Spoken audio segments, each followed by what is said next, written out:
we're going to start to screw up. We're going to break down 2 chicken breasts into way too large 1-inch chunks, which we're going to briefly marinate in 1 egg white mixed with 1 tablespoon of water as we add the chicken and massage.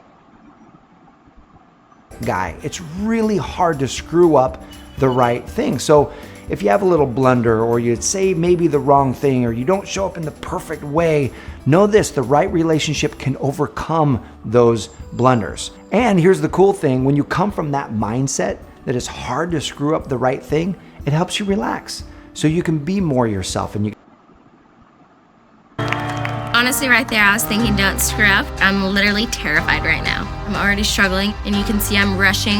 My hands weren't completely placed on the bars. You always have to go through and finish whatever performance you're doing. If you're not nervous once you go out to compete, then something's wrong. He was taught you can't screw up. And if you do, you screw up on a Sunday night doing your lesson plan, because once you get to school, it's on. And all that weight is on you. And I think we've just done such a disservice to our kids, to families, to teachers themselves by saying failure's not an option. At NASA, failure is the only option. It's the only way. You have to push through all that failure to get to the place where you're ready to carry human cargo. They keep the humanity sacred while embracing. Thinks that he's a screw up. So they pull over to the side of the road again, and Ian really is trying to explain, no, I don't think you're a screw up. And Barley, knowing magic, says, no, magic never lies. And so they kind of have to work through that, and then they're able to kind of get over it by dancing with their dad. They're able to just dance and have a fun time, and they forgive each other and they move on. And the thing that Barley really wanted is says, you know, I want to be a part of this, but you're never giving me the chance. Like, I'm a screw up because you're not letting me be involved. So like, why don't we do my idea for once? So they decide that yes, we're gonna listen to Barley's plan, and we're gonna take the path of peril instead of the expressway.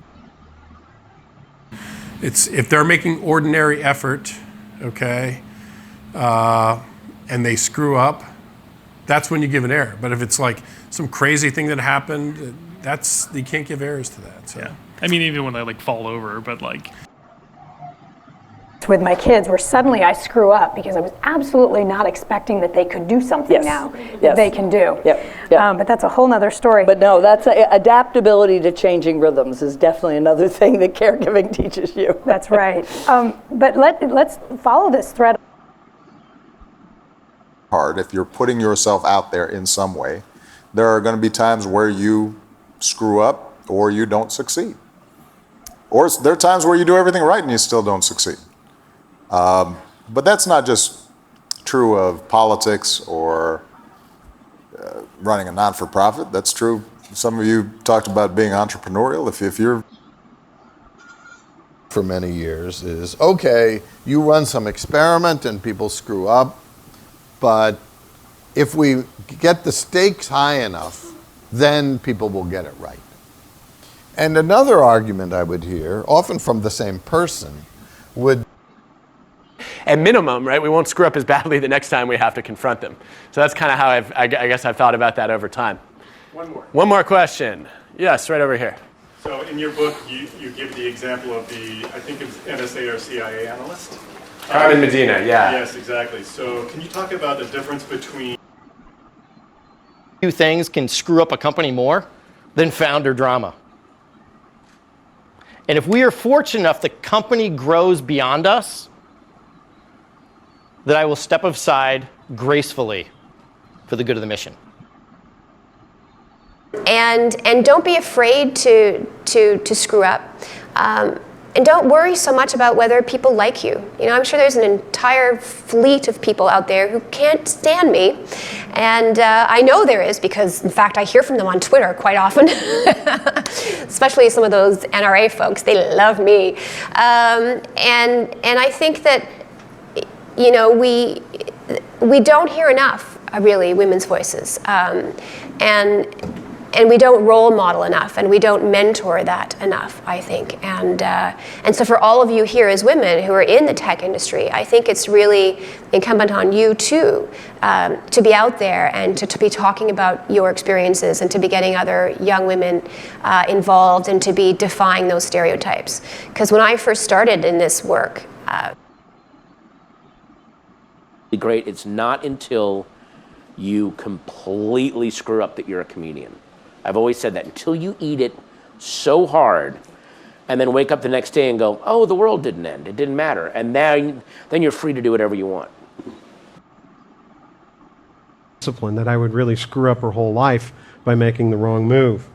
And due to these sort of pressures that I was putting on myself, I really wasn't able to cope very well with life as it presented itself. So on this day, like I said, I was tired. But for overachievers, they screw up because overachievers, a guy named Mihai Csikszentmihalyi is often called the godfather of flow. He's a University of Chicago psychologist. And a Google mathematician sat down and they tried to figure out what is the exact challenge skills ratio, and the gradient difference they came up with, back of the envelope calculation. This is not a real number. This is not real science. It's pretend science. But a river and screw up an ecosystem. And we have places around the country where we have power plants which have a big environmental impact already. We're increasingly one world. And we screw up. We screw up for everybody. Well, in terms of the inevitability, people sometimes ask, why don't we just all sit back and let it happen? Why are we working so hard? Because if we did that, it wouldn't happen. Is that not only was this not a screw up, as is commonly understood, but it's actually for him a very proud moment because he did something without war that could not have been achieved with war. The big debate, and debate to this day, is how much damage did that do to America's credibility in the world? And this is not a debate that's going to be settled anytime soon. Even though mothers and fathers and others screw up, of course. If the basic structure is a caretaking one, then we'll have